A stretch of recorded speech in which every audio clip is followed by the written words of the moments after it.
Hello friends, मैं CA कौशल राघव। मैं आपके लिए जो चैप्टर लेकर आया हूँ, nature, objective and scope of audit, जिसकी वेटेज 4 से 10 मार्क्स की होती है।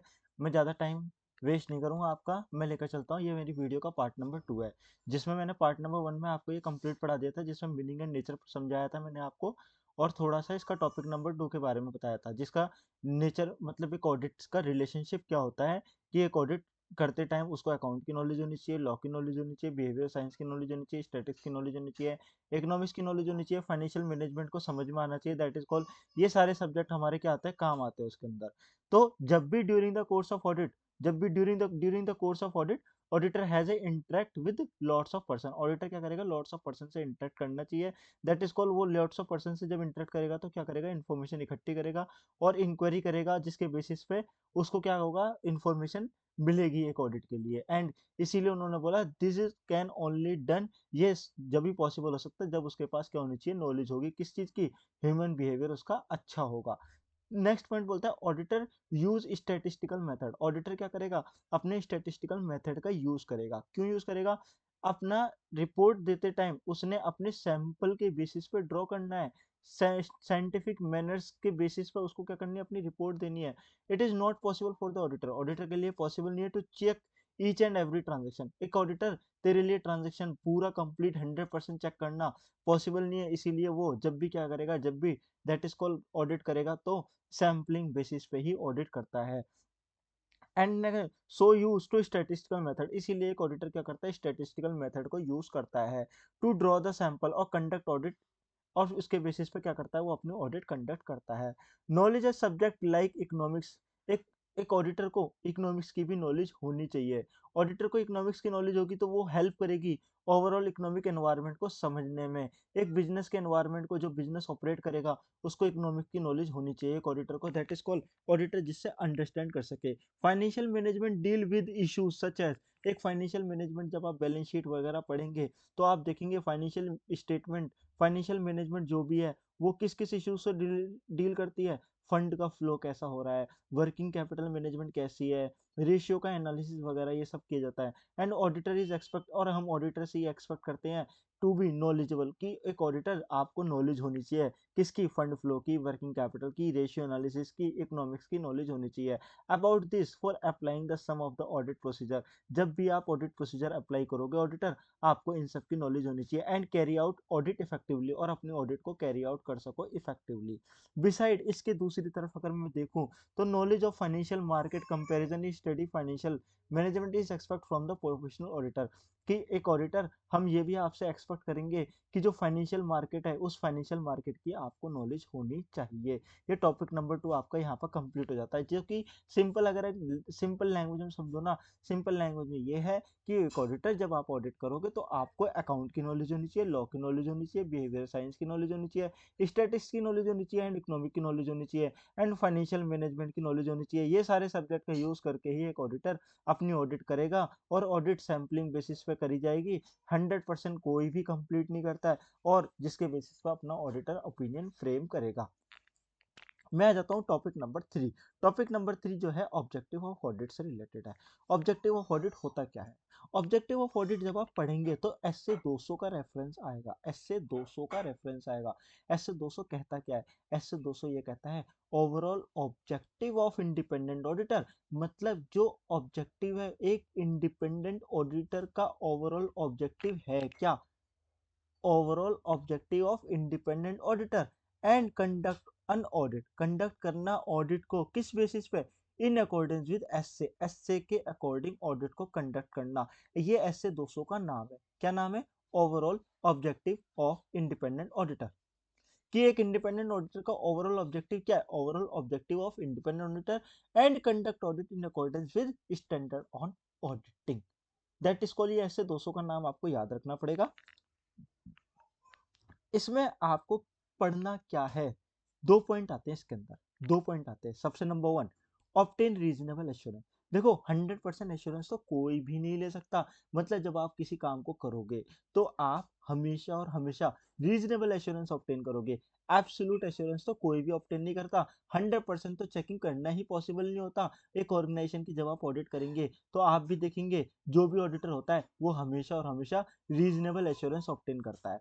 किसके रिगार्डिंग? जो भी financial statement as a whole, financial statement as a whole, जो उसमें रीजनेबल एश्योरेंस ऑब्टेन करना कि जो फाइनेंशियल स्टेटमेंट है वो फ्री फ्रॉम है क्या मटेरियल मिस स्टेटमेंट से, वो फ्रॉड वगैरह तो नहीं है, एरर तो नहीं है। That is called whether due to fraud हो या ड्यू टू एरर हो, वो ऑडिटर इस रिगार्डिंग रीजनेबल एश्योरेंस ऑब्टेन करेगा, thereby enabling the auditor to express on opinion. एक ऑडिटर इसके बेसिस पे क्या करेगा? अपनी ओपिनियन को एक्सप्रेस करेगा कि फाइनेंशियल स्टेटमेंट जो प्रिपेयर की गई हैं, फाइनेंशियल स्टेटमेंट जो प्रिपेयर की गई हैं in all material respect, in all material respect in accordance with applicable FRF, कि उसके अंदर एफआरएफ मतलब फाइनेंशियल रिपोर्टिंग फ्रेमवर्क को कंप्लाई किया गया है, उसके अकॉर्डिंग फाइनेंशियल स्टेटमेंट को प्रिपेयर किया गया है।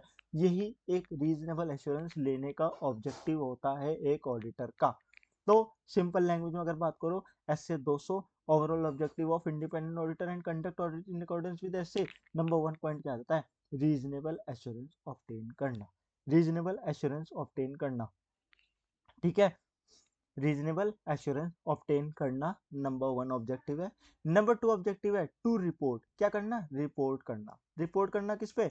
फाइनेंशियल स्टेटमेंट पे। एंड कम्युनिकेट करना एज रिक्वायर्ड बाय एसए, जो भी एसए के अकॉर्डिंग है उस एसए के अकॉर्डिंग क्या करना? रिपोर्ट करना फाइनेंशियल स्टेटमेंट पे, अब कम्युनिकेट करना एज रिक्वायर्ड बाय एसए, जैसा एसए ने बोला है उसके according, in accordance with auditors finding. जो भी ऑडिटर आपको फाइंडिंग्स मिली हैं ऑडिट करते टाइम, उसको आपको रिपोर्ट करना फाइनेंशियल स्टेटमेंट में, और उसको कम्युनिकेट करना कैसे? जैसे एसए ने हमें बताया गया है। ये 2 पॉइंट आपके एसए 200 के होते हैं। दैट इज कोर अगर एग्जाम में लिखने के लिए आएगा, आता है overall objective of independent auditor, ये आपको सिंपल बोलूं ऑब्जेक्टिव ऑफ ऑडिट के नाम से आपको ये क्वेश्चन पूछा जा सकता है। ये एसए 200 में भी ये लाइन आएगी कि ऑडिटर आपके ऑब्जेक्टिव क्या होते हैं। सबसे पहला ऑब्जेक्टिव होता है रीजनेबल एश्योरेंस को ऑब्टेन करना, कि financial statement as a whole मेरी मटेरियल मिस स्टेटमेंट नहीं है, ना ही उसमें फ्रॉड है, ना ही उसमें एरर है। और रिपोर्ट करना किस पर? फाइनेंशियल स्टेटमेंट पे। और कैसे कम्युनिकेट करना है? जैसा एसए ने बोला है, ऑडिटर जो जो आपको फाइंडिंग्स मिली है। अब इसका एनालिसिस दे रखा है, एनालिसिस पढ़ते हैं अब हम। आप एनालिसिस पढ़ते हैं, एनालिसिस में आप देखेंगे, देखो number 1 point, auditor object to obtain reasonable assurance, number 1 इसको एवेल्यूएट करेंगे। Number 2 misstatement in financial statement क्या है, ये नंबर 2 पढ़ेंगे। नंबर 3 ऑब्टेन करना रीजनेबल एश्योरेंस, भाई रीजनेबल एश्योरेंस ही ऑब्टेन करता है, 100% तो कोई भी नहीं कर पाएगा, 100% तो कोई भी नहीं कर पाएगा, दैट इज एब्सोल्यूट तो पॉसिबल नहीं है। और फिर उसके बाद क्या करना? एक्सप्रेस करना ओपिनियन और रिपोर्ट करना, कैसे? In accordance with SA, in accordance with SA, SA के अकॉर्डिंग क्या करना? रिपोर्ट करना, ठीक है। यही 4 पॉइंट है। और फिर इसके बाद हम इसको ओवरव्यू लेके चलेंगे।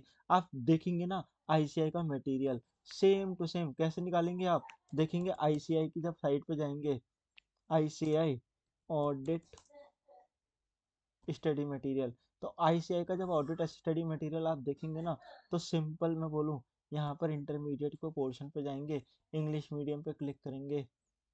मैंने यहीं से ही डाउनलोड किया है और इसी के बेसिस पे आपको पढ़ा रहा हूँ। दैट इज कॉल्ड, जो आपका मई 2025 और सितंबर 2025 एग्जाम के लिए है। आप यहाँ पर मॉड्यूल 1 पे क्लिक करेंगे, और मॉड्यूल 1 पे क्लिक करने के बाद आपका पेज सेक्शन नंबर 1 यहाँ पर, सॉरी ये टैक्सेशन पे क्लिक कर दिया मैंने, sorry,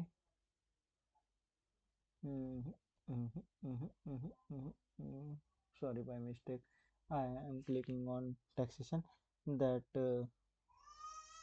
cost and management auditing applicable for May 2025 auditing पे यहाँ पर जाएंगे, इस पर क्लिक करेंगे। इस पर क्लिक करने के बाद nature objective and scope of audit, जैसे ही आपका मटेरियल नजर आएगा यहाँ पर, तो देखो मैं आपको सिंपल बताऊँ, ये मैं आपको पढ़ा चुका हूँ। Nature objective scope of audit, पहला पेज ये कंप्लीट है, पहला पेज कंप्लीट है, इंट्रोडक्शन पार्ट, ये एग्जाम में आएगा नहीं। Meaning, nature end of auditing ये कंप्लीट है आपका, जिसको आपको मैंने समरी में बता ही दिया है। दूसरा टॉपिक आ जाता है इंटरडिसिप्लिनरी नेचर ऑफ ऑडिटिंग, ये भी आपका कंप्लीट है।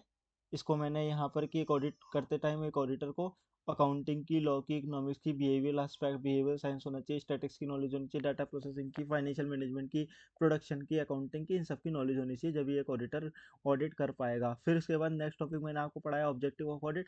ऑब्जेक्टिव ऑफ ऑडिट में ऐसे 200 का रेफरेंस दिया और इसके अंदर 2 पॉइंट मैंने आपको एक्सप्लेन कर दिया कि ऑब्टेन करना है रीजनेबल एश्योरेंस और फिर उसके बाद रिपोर्ट करेगा फाइनेंशियल स्टेटमेंट पे। फिर उसके बाद इसको एनालिसिस में अब आपको पढ़ाने जा रहा हूँ कि एक ऑब्जेक्टिव ऑडिटर का रीजनेबल एश्योरेंस ऑब्टेन करना, फिर मिस स्टेटमेंट, फिर ऑब्टेन करना रीजनेबल एश्योरेंस एंड उसके बाद एक्सप्रेस करना अपनी ओपिनियन और कम्युनिकेट करना इन अकॉर्डेंस विद एसे, और इसका ओवरव्यू रहेगा। मैं आपको अब ये वाला टॉपिक पढ़ाने जा रहा हूँ डिटेल में थोड़ा सा। अब आप मेरी वीडियो पर आ जाइए। यहाँ पर आप देखेंगे मैंने कुछ भी एडिट नहीं किया है, ठीक है। सब कुछ आईसीआई का सिमिलर कॉपी है और आपको इजीली याद भी हो जाएगा, जैसे जैसे मैं पढ़ाऊंगा वैसे वैसे आप पढ़ते रहिए। तो आप देखेंगे सबसे पहले auditor object is to obtain reasonable assurance, मतलब ऑडिटर का ऑब्जेक्टिव क्या है, रीजनेबल एश्योरेंस ऑब्टेन करना। Whether financial statement as a whole, की financial statement as a whole are free from material misstatement, क्या उसमें कोई फ्रॉड तो नहीं है, क्या उसमें कोई एरर तो नहीं है। जो मेरी financial statement as a whole है, जो मेरी financial statement as a whole है, जो मेरी financial statement as a whole है, वो financial statement are free from material misstatement है या नहीं है, उसे फ्रॉड और एरर तो नहीं है। ये मेरा पॉइंट है। नंबर 2, इसमें ये कहा reasonable assurance is distinguish from absolute assurance. Reasonable assurance का मतलब रीजनेबल एश्योरेंस होता है, एब्सोल्यूट नहीं होता। एब्सोल्यूट का मतलब होता है पूरा कंप्लीट एश्योरेंस। कंप्लीट एश्योरेंस तो देखा, कोई भी कंप्लीट गारंटी, कंप्लीट एश्योरेंस तो देना पॉसिबल है नहीं कि कंप्लीट गारंटी देना कि ये free from material miss statement, it is not possible for the auditor. However reasonable assurance is not a complete guarantee. Reasonable assurance देता है, रीजनेबल एश्योरेंस का मतलब होता है कि ऑडिटर कोई चीज की कंप्लीट गारंटी नहीं दे सकता। Although it is a high level of assurance, माना ये हाई लेवल ऑफ एश्योरेंस होती है, but not a complete assurance, ये कंप्लीट एश्योरेंस नहीं होती है। एब्सोल्यूट को 100% बोल सकते हैं, but reasonable not a 100% guarantee कि वो financial statement as a whole are free from material misstatement है या नहीं है, या उसमें फ्रॉड है उसमें है या नहीं है, एक ऑडिटर इस बात की गारंटी नहीं दे सकता। ऑडिट करेंगे जब आप फाइनेंशियल स्टेटमेंट की carried out by auditor, obvious सी बात है, जो ऑडिट करेगा फाइनेंशियल स्टेटमेंट कौन करेगा, ऑडिटर करेगा, विद प्रोफेशनल कॉम्पिटेंसी के साथ। प्रोफेशनल कॉम्पिटेंसी मतलब ठीक है उसके पास प्रोफेशनल कॉम्पिटेंसी है कि जब भी वो काम करेगा उसके पास नॉलेज होनी चाहिए, जब भी वो काम करेगा किसी के साथ मिला जुला नहीं होना चाहिए, दैट इज कॉल्ड स्किल्स होनी चाहिए उसके पास। किस चीज की स्किल्स होनी चाहिए, एसए की। मतलब जब आप ऑडिट करोगे तो आपके पास स्टैंडर्ड ऑन ऑडिटिंग की नॉलेज होनी चाहिए, उसका ज्ञान होना चाहिए। Audit procedure are apply in accordance with SA, जब भी आप ऑडिट करोगे तो ऑडिट प्रोसीजर अप्लाई करोगे। ऑडिट प्रोसीजर कैसे अप्लाई करोगे, एसए में जैसे लिखे गए हैं। ऑडिट एविडेंस ऑब्टेन करोगे, फिर उसको इवेल्युएट भी करोगे, on the basis that conclusion are draw, फिर उसके बेसिस पर आप क्या करोगे, कंक्लूजन ड्रॉ करोगे और अपनी ओपिनियन जो फ्रेम करना चाहते हो वो फ्रेम करोगे। It is lead to high level of assurance, इसको कहते हैं हाँ हमने एक एश्योरेंस ले ली बहुत हाई लेवल की, बट एब्सोल्यूट नहीं ली। फिर भी 100% तो हम भी नहीं कह सकते कि हाँ ये from free from material miss statement हो सकता है। तो आप एक सिंपल लैंग्वेज में बोल सकते हैं कि ऑडिटर जब भी एश्योरेंस ऑब्टेन करेगा वो रीजनेबल करेगा, एब्सोल्यूट नहीं हो सकता। एक ऑडिटर कोशिश ये करके चलता है कि हाँ उसको किस चीज़ की नॉलेज होनी चाहिए, उसको नॉलेज होनी चाहिए किसकी, उसको नॉलेज होनी चाहिए प्रोफेशनल की। उसको किस चीज़ की नॉलेज होनी चाहिए, उसको प्रोफेशनल कॉम्पिटेंसीज होनी चाहिए, प्लस उसके पास स्किल्स होनी चाहिए। उसके पास क्या होनी चाहिए, स्किल्स होनी चाहिए। और एसए को कंप्लाई करते हुए है वो काम करेगा और अपने प्रोसीजर को अप्लाई करेगा, प्रोसीजर को अप्लाई करेगा, साथ साथ ऑडिट एविडेंस को ऑब्टेन करेगा। ये 4-5 पॉइंट आप याद रख लेना, जिसमें आप ये ले सकते हो कि हाँ एक ऑडिटर एब्सोल्यूट तो नहीं करता, एक ऑडिटर रीजनेबल एश्योरेंस ऑब्टेन कर सकता है। और ऑडिटर के पास क्या होनी चाहिए, प्रोफेशनल कॉम्पिटेंसी होनी चाहिए, स्किल्स होनी चाहिए, एसए को कंप्लाई करते हुए काम करेगा, ऑडिट प्रोसीजर को अप्लाई करेगा और ऑडिट एविडेंस ऑब्टेन करेगा, जिसके बेसिस पर वो अपनी ओपिनियन को एक्सप्रेस करेगा। नेक्स्ट पॉइंट आता है misstatement in financial statement. Misstatement in financial statement can be occur due to fraud और एरर, मतलब मिस स्टेटमेंट अगर एराइज होती है तो वो होगी कैसे, फ्रॉड की वजह से और एरर की वजह से, या दोनों की वजह से, दोनों की वजह से भी हो सकती है। और auditor seek obtain reasonable assurance, auditor reasonable assurance लेता है whether financial statement as a whole are free from material misstatement की फ्रॉड तो नहीं है, कुछ है तो नहीं, दैट इज कॉल्ड ऑब्टेन करेगा रीजनेबल एश्योरेंस। आपको मैं बता चुका हूँ रीजनेबल एश्योरेंस में वही बात लिखी होगी, एब्सोल्यूट नहीं ले सकता, रीजनेबल लेगा कि that is called all material aspect consider करा गया है, प्लस साथ साथ एक्सप्रेस करेगा अपनी ओपिनियन को कि वेदर फाइनेंशियल स्टेटमेंट में FRF को कंप्लाई किया गया है, मतलब फाइनेंशियल रिपोर्टिंग फ्रेमवर्क को कंप्लाई किया गया है। और जब ये रीजनेबल एश्योरेंस ऑब्टेन कर लेगा उसके बाद ऑडिटर का काम क्या होता है, ऑडिटर का काम ये होता है अपनी ओपिनियन के बेसिस पर कम्युनिकेट करना रिपोर्ट के अंदर डिपार्टमेंट को, मैनेजमेंट को बताना, एस कैसे बताना, जो एस के अकॉर्डिंग जैसा लिखा गया है वैसे बताना। ठीक है, ये मेरा कंप्लीट हो गया जिसमें आपको ये समरी में लिख रखा हुआ है। अब आपको समझ में आ जाएगा कि एक ऑब्टेन करना रीजनेबल एश्योरेंस नंबर 1, दूसरा गेन करना रीजनेबल एश्योरेंस, गेनिंग करना रीजनेबल एश्योरेंस, फिर रिपोर्ट करना, और रिपोर्ट करने के बाद अपनी ओपिनियन फ्रेम करना और कम्युनिकेट करना to TCWG, higher authority, director, auditor, जिसको भी आपको कम्युनिकेट करना उन सबको कम्युनिकेट करना। ठीक है, नंबर 4 आता है टॉपिक नंबर 4। टॉपिक नंबर 4 आता है ऑडिट में क्या क्या इंक्लूड किया जाता है और ऑडिट में क्या क्या एक्सक्लूड किया जाता है, ये आगे हम पढ़ेंगे। ऑडिट के अंदर क्या क्या इंक्लूड किया जाएगा ये हम पढ़ रहे हैं, और ऑडिट के अंदर स्कोप ऑफ ऑडिट में क्या क्या इंक्लूड नहीं किया जाएगा ये टॉपिक हमारा अगला है। देखो ICAI के नोट्स के अकॉर्डिंग भी आप देखोगे ना, ये वाला टॉपिक खत्म हो चुका है। अब अगला इसके बाद जो ऑडिट है तो स्कोप ऑफ ऑडिट में क्या इंक्लूड करेंगे, और अगला टॉपिक आप इसके बाद देखेंगे स्कोप ऑफ ऑडिट में क्या इंक्लूड नहीं करेंगे। सेम यही चीज़ मैं आपको बताने वाला हूँ। फिर उसके बाद आपका ये इनहेरेंट लिमिटेशन ऑफ ऑडिट वाला टॉपिक लूंगा मैं, इसको पार्ट 3 में कंप्लीट करूंगा मैं। तो अब मेरी वीडियो को सब्सक्राइब कीजिए ताकि आपको जल्दी से जल्दी मेरा थर्ड पार्ट मिल जाए। थैंक यू दोस्त, बाय बाय। बाकी पार्ट मैं आपको नेक्स्ट वीडियो में देता हूँ।